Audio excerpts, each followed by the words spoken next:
11 বছর পর অবশেষে বাংলাদেশ থেকে নিজের দেশে ফিরল উড়িষ্যার বাসিন্দা সুদাম হেমব্রম।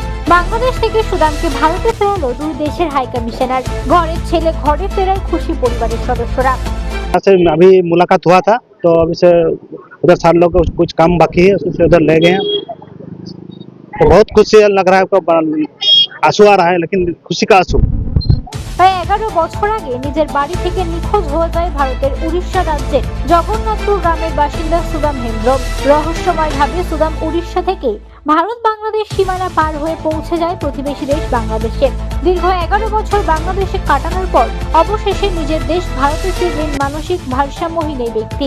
পরিবারের সদস্যদের দাবি, আজ থেকে প্রায় 11 বছর আগে 2014 সালের সেপ্টেম্বর মাসে নিজের বাড়ি থেকে নিখোঁজ হয়ে যায় হেমব্রম পরিবারের ছোট ছেলে সুদাম হেমব্রম। জানা যায় যে বাবার মৃত্যুর পর মানসিকভাবে ভারসাম্যহীন হয়ে পড়ে সেই ব্যক্তি। এরপর বাড়িতেই থাকতেন তিনি। হঠাৎই 2014 সালে সেই অভিশপ্ত দিনে বাড়ি থেকে নিখোঁজ হয়ে যায় সে। এরপর পরিবারের লোকেরা দীর্ঘদিন খোঁজাখুঁজি করার পর ছেলের ঘরে ফেরার আশা হারিয়ে ফেলেছিলেন। सर 2014 से मिसिंग हुआ था सर, लेकिन वो घर में ही था। उसका पिताजी का डेड होने के बाद ज़्यादा ब्रेन में ज़्यादा तकलीफ आया शायद, मानसिक।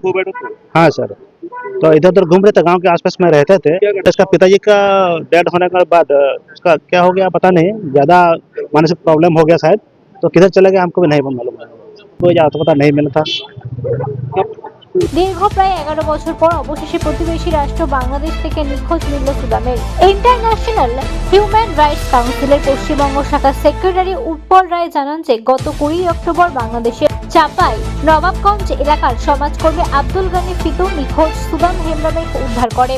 এরপর 27 অক্টোবর হেম রেডিওর মাধ্যমে এই খবর জানতে পারে উৎপলবাবু।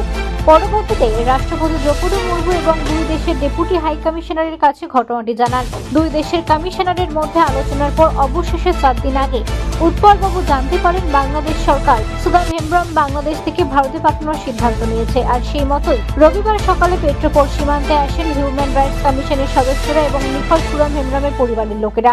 রবিবার দুপুর 12টায় বাংলাদেশ সরকারের পক্ষ থেকে উত্তর 24 পরগনা জেলার পেট্রোপোল সীমান্ত দিয়ে বাংলাদেশ থেকে নিজের দেশে ফেরেন সুদাম। বর্ডার গার্ড বাংলাদেশের ভারতের বিএসএফ এর 145 নম্বর ব্যাটালিয়নের সহযোগিতায় এদিন খুব স্বাচ্ছন্দ্যে এপারে আসেন উড়িষ্যার বাসিন্দা মানসিক ভারসাম্যহীন এই ব্যক্তির। ভারতীয় হাই কমিশনের পক্ষ থেকে সুদামকে নিজের পরিবারের হাতে তুলে দেওয়া হয়।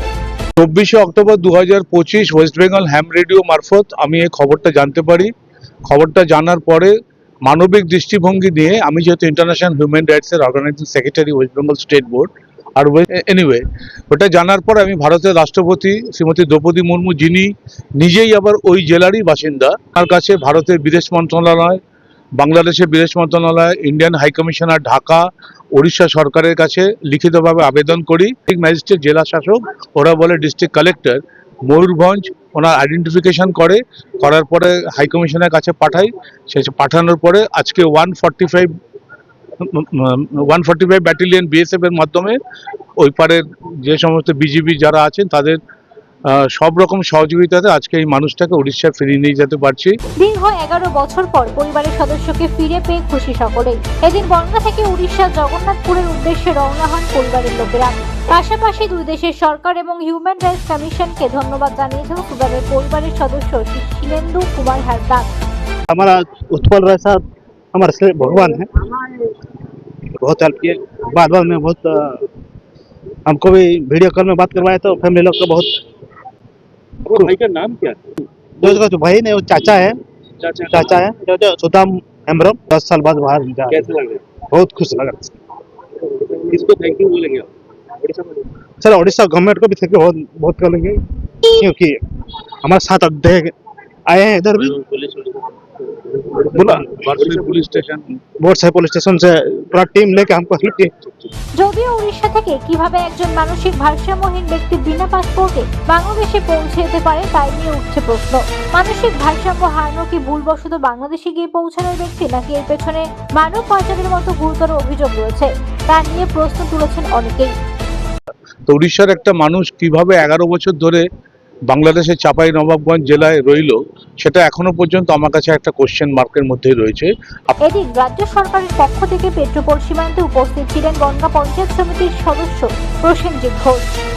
আমি উৎপল রায়ের মাধ্যমে জানতে পারি যে এই ব্যক্তি আমাদের ভারতবর্ষের সম্মানীয় রাষ্ট্রপতি, তার গ্রামেরই মানুষ, তিনি তার এবং সেই জেলারই মানুষ, এবং তার বাবার মৃত্যুর পর সে মানসিকভাবে একটু ভারসাম্য হারিয়ে ফেলে এবং সেইভাবে সে আস্তে আস্তে বাংলাদেশে চলে যায়। পরে হ্যাম রেডিওর মাধ্যমে উৎপল বাবু তিনি প্রচেষ্টা করে এবং বিভিন্ন ভারত সরকার, বাংলাদেশ সরকারের বিভিন্ন দপ্তর, বিভিন্ন আধিকারিক, হাই কমিশনের সমস্ত রকম যোগাযোগ করে আজকে উনি ফিরছেন।